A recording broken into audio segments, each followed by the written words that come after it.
everyone. My name is Ilya the Admiral, and I like to welcome you at our podcast of ESRAG. In this podcast, we're going to review environmental projects that are being done by Rotary in the world, sometimes in certain places, certain continents.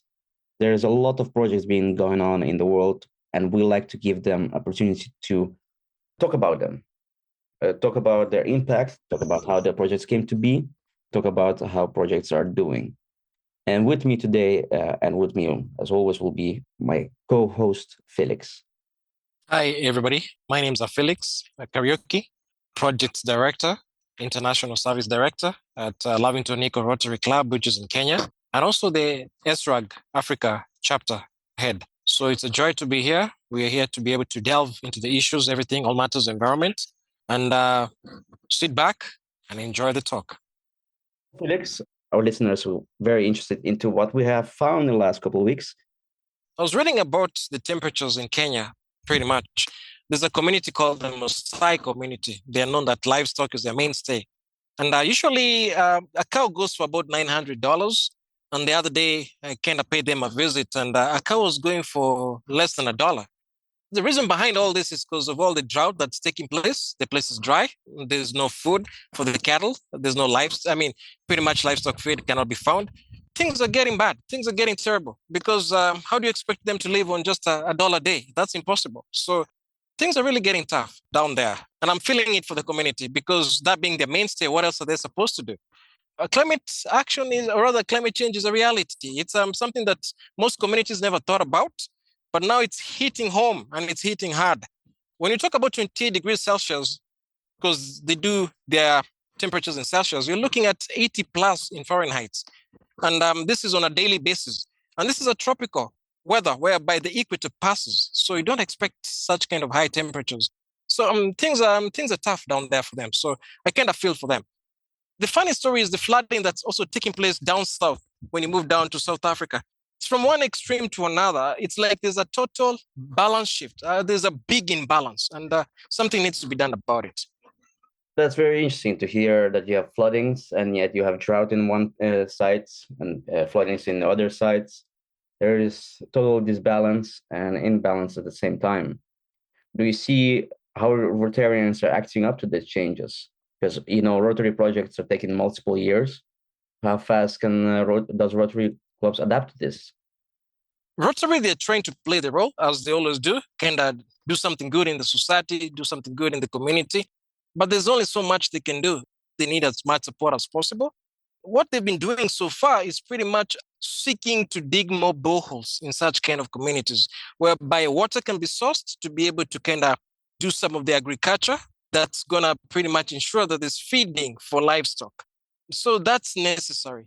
They've been doing that a lot, especially with a special focus on schools and also pretty much communities working with women. They've been doing that a lot because women are the ones who are mostly affected, because you find that much of the household work is done by women. Much of the water fetching is done by women. And so if they don't find water, they never go back to their homes early. They go back late. So you're looking at some other dangers that they kind of have to go through just to get water. So digging of boreholes is a necessity. And so Rotary has been kind of focusing on that. That's very interesting you say, Felix. I think it is important to know who are the most vulnerable in this climate inequality, and this gap is creating it more and more. The more climate injustice is done, the more inequality increases. It is interesting and also at the same time quite sad to read all this. What I read about the climate in recent time is about that climate change can cause stress and depression and anxiety. And we have seen already increase in the world in regards during the lockdown and climate and curfews around the world, how a lot of the youth and everybody had dealing with depressions and dealing with anxiety, and how I think climate will accelerate that numbers, which is kind of worrying trend because I think you need positive attitude in a way to fix the climate issues. You cannot just sit down and kind of say it's hopeless. So I think we're going to deal with another, in a way, climate feedback loop, that the more people are depressed, the more people are anxious, the less things can be acted upon. Because the climate solutions are kind of there in a way, but we just need more people acting on them, I believe. What do you think, Felix? Definitely much needs to be done. It's one of those issues that it's not a one bullet, fix it all. And it's not a one person fix it all. It's more like collaboration is needed all the way from the government to the private sector and also household, pretty much being cautious of what they do. In the same country, I know the president, that is His Excellency Ruto, has been able to start a campaign of every family planting 300 trees and also banning of firewood, cutting of trees to make firewood that has been made illegal. I think that was sometime last week I saw. All these are measures towards ensuring that the environment is being taken care of because the imbalance is a human effect. It's an outcome of a human deed. So every human being has a role to play, all the way from the youngest to the oldest. And so when you talk about the youngest, you're looking at the education sector. How are they being sensitized towards making sure that they do appreciate the environment? Because if you look at it, these are the same policymakers in the future. So if they can be sensitized at an early age that the environment is something that you need to take care of, then guess what will happen? Then the policies they put in place will have a positive effect towards the world they will be living in or they'll pass to the next generation. Because the tricky part is when you look at vehicles, you look at the pollution, you look at electric vehicles coming in, you look at the oil sector. All these are conflicting areas, and a balance needs to be in place in such a way that this can be used, but how can we counter the effect of it? So policies are critical on this. And so starting at an early age, that kind of sensitization is going to make a big difference in the entire ecosystem. Thanks, Felix.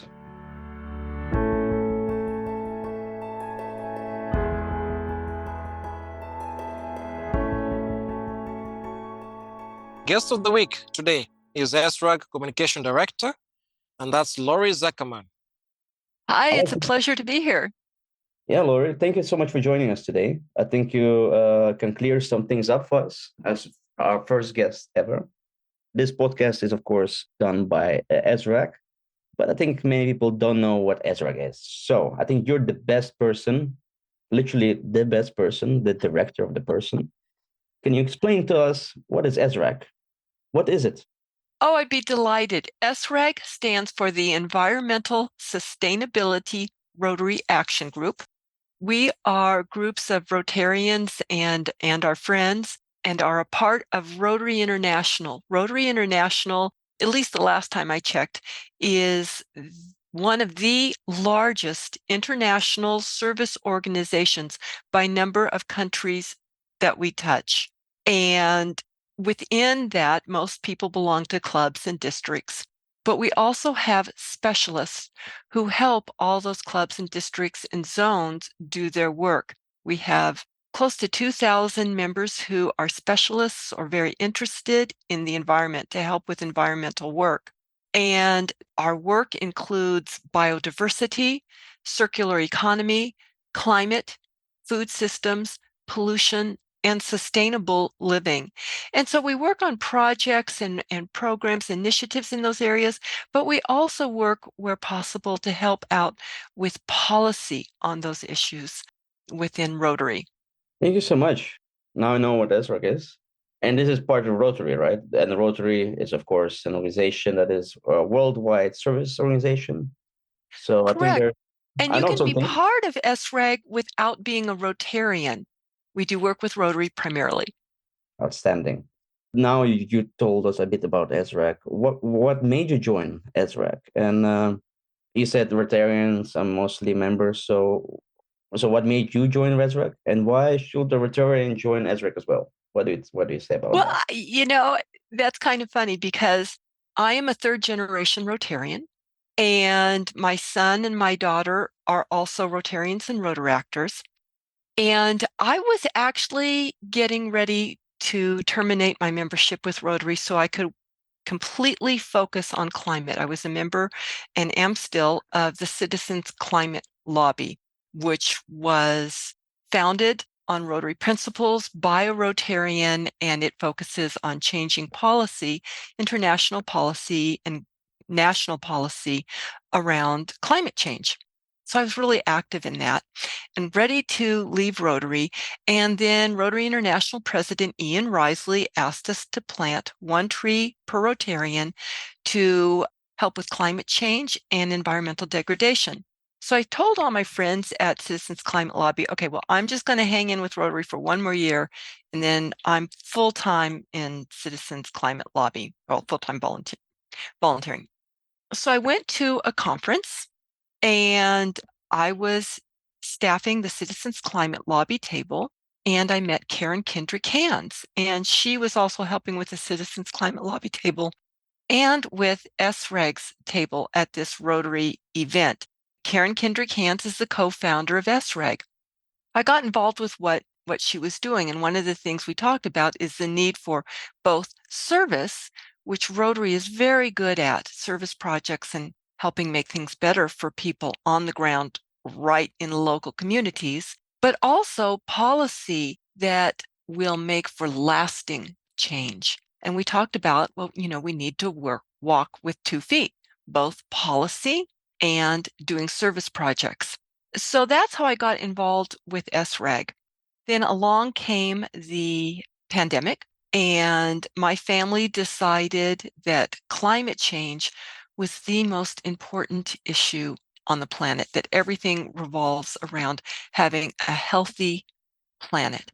So we decided that I could quit my job. We'd take a, lower salary, lower health benefits, all of that, so that I could work full time with Rotary to focus on what can we do about climate change and what can we do on the environment.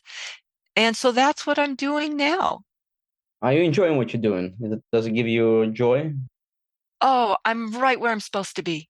I Nice. am exactly where I'm supposed to be. No financial sacrifice could compare with the fun and the experience of working with the ESRAG members. That's always nice to hear. I love when people find where they belong. I think next question should be asked by Felix. What is the benefit of ESRAG as an action group? Well, I think it boils down to this. Think about, how long can you live without air? How long can you live without water? How many days? How many weeks could you live without food? Well, the answer is threes. 3 minutes, no air in general. 3 days, no water. And 3 weeks, no food. Everything that any living creature needs depends on a healthy environment, healthy air, healthy water, healthy food systems. And I know Felix knows this, especially through his work. Well, Rotary works with 7 areas. The first one is the environment, and ESRAG, that's what we provide. You can't do anything else if you don't have that healthy air, healthy water, healthy food. And from there, you can have healthy water systems. You can help with health and disease prevention. You can help with maternal and child health, basic education, economic development. And when those areas, Rotary's international areas of focus, are met, then you can have the final thing, which is peace. But all of that depends on the environment. And that's why so many of us ESRAG members work there. I wonder how long you can survive without a meeting. Imagine. I couldn't survive at all because that's the social fun. Right? To have a Google Meet, a Zoom, a Microsoft Teams meeting. I think that's without those, you can barely survive a day, maybe. I couldn't survive without those. Every day is a different day. Looking into the future, right? We're now coming into decade. This is the action decade. I believe this is the action decade. We need to act in most of this decade to prevent whatever is coming in our future, in my future, in Felix's future, even in your Laurie's future. What is the role you see for ESRAG within the Rotary community in the future? We work on those 6 areas that I mentioned before: biodiversity, circular economy, climate, food systems, pollution, and sustainable living. They dovetail with the United Nations Sustainable Development Goals, and they're the foundation for pretty much any other humanitarian work. ESRAG has a a climate action policy. And I think that's going to become even more important because of all the things that you mentioned at the beginning of this podcast. Need to take positive action for our environment. And we do that by lowering greenhouse gas emissions, nature-based solutions, adapting and including adapting our investments and interconnecting throughout the world. And that is all part of ESRAG's climate action policy and climate roadmap. That sounds like an ideal world. I think there's an uphill battle. I believe in this. But I'm a Rotaractor. As you know, I'm not actually a Rotarian, but I'm part of Rotary family because that's what they made. I do see that 6 years ago when I started doing climate projects, back then, it was really hard to get anyone riled up to do anything. Now, years later, it's changing. People want to do stuff. People want to help. There's a lot, of course. Will this help be more sustainable? Will this help be efficient? So there's still quite a lot to do, even within Rotary Network, because Rotary is also, let's say, a bit older generation of service members. That's true. How can you true. like? I'm trying to say it the nicest way I can possibly say it. But then there are us rabble-rousers like the two of you and the people in ESRAG who are really making a difference. The people in the peace committees, the Rotaractors, the Interactors, the Rotary Youth Exchange. It's a shift in culture, a good positive shift. Well, thank you so much, Laurie. I think now we have a guide into what is ESRAG and what we do, what you do. Mainly, basically, more you than me. And I think we're more guided with Felix at this point. So thank you so much for joining us, Laurie. Yeah, we'll speak soon. It's been a pleasure. Thank you, Felix. Thank you, Ilya. See you in the next meeting. All righty. I would like to thank Laurie Zuckermann for joining today our podcast. If you'd like to know more about ESRAG, go to esrag.org. That is ESRAG.org. And you can find a lot of information about the work we're doing, a lot of video, a lot of resources. You can also become a member. You can also donate. Feel free to do what you like. Before we close, I think I'll have one simple question, and we'll try to close it in this way next couple of podcasts as well. Felix, you've been driving around everywhere as a main person in Kenya. Is there some interesting animal you have seen? Is there interesting nature you have seen lately that you can describe a bit to us? Yeah, I recently came across something called the gravy zebra. We know zebra is supposed to be black and white, but this was a different kind. Wait, what do you mean different kind? Like not black and white? It was a shocker to me. No, not at all. Not at all black and white. This is gravy zebra. I know most of you never had or seen a gravy zebra. I mean, until I saw it, I never thought it was a reality. I mean, I would think it's something mythical. But yeah, they do exist. So my question is, what about you? Well, I'm still in shock that zebras are not just black and white. Like I have seen all of the Madagascar movies, and all the zebras there are black and white, and I'm kind of in shock that it is not. Oh yeah, surprise, surprise, surprise. So that kind of makes you wonder how many more animals are getting lost. Climate action, climate change, it's a reality. It is reality. Well, the last animal I have seen, which is like a wild animal, I must say it was iguana, and it was impressive, like a dragon-wise. I like to touch it. I like to just feel how the skin feels, but then I also like my fingers. So I didn't do that. I also probably not advise anyone to touch iguana on their own free time. Definitely. Definitely not, huh? Yes, sir. For sure. I'd like to thank everyone who joined listening to us today. I'd like to Felix, thank you also for co-hosting today. And I wish you a nice week. All right. Till next week. My name is Ilya, the Admiral, and I'd like to thank you for joining our podcast. This podcast has been created by ESRAG. ESRAG is an environmental Rotary action group that is committed to improving climate and servicing the Rotary actions around the world. For more information, go to esrag.org. You can find all the information on the website. And if you have any questions, feel free to email us. If you'd like to be a guest on the show, please write us a message on the link below the podcast. Thank you so much for joining.